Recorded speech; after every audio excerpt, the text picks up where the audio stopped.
We end this MOOC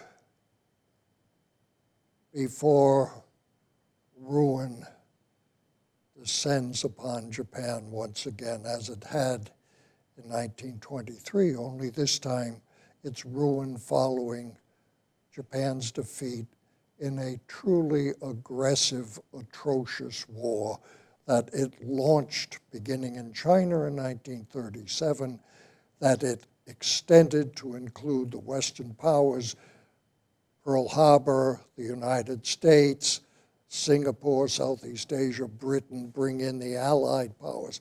This was a horrendous war, and it was really a war of never the twain shall meet. It was truly a Manichaean conflict, and it was a Manichaean conflict on both sides. The Western powers spoke of the Japanese as monkey men, ape men, unlike ourselves. The Japanese spoke of the Anglo-American powers as demonic, devilish. The hatred in that period was enormous, and the sense of difference was enormous. And the death toll was enormous.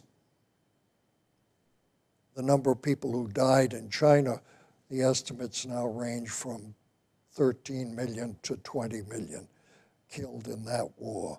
In Japan itself, 2 million soldiers and sailors were killed, close to 1 million non-military Japanese were killed in the bombings, in attempting to come back from overseas places like Manchuria. The sense of bitter enemies was intense. The war propaganda emphasized this.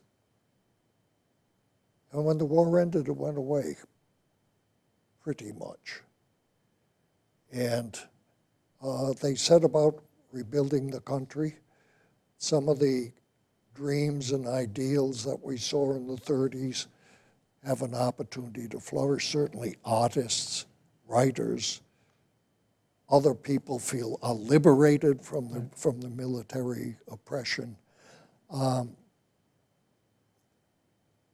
so it's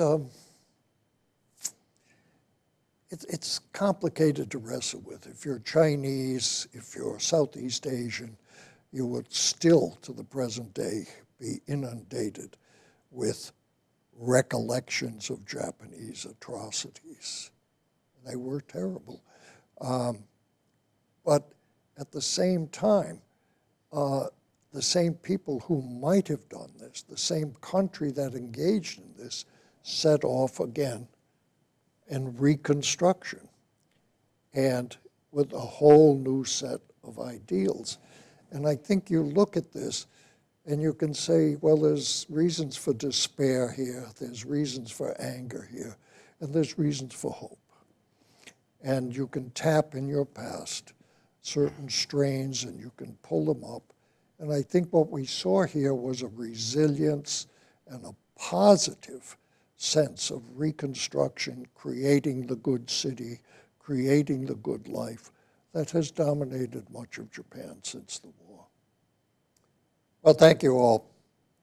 Thank you for staying with us. So we hope it's been an instructive and an enlightening journey.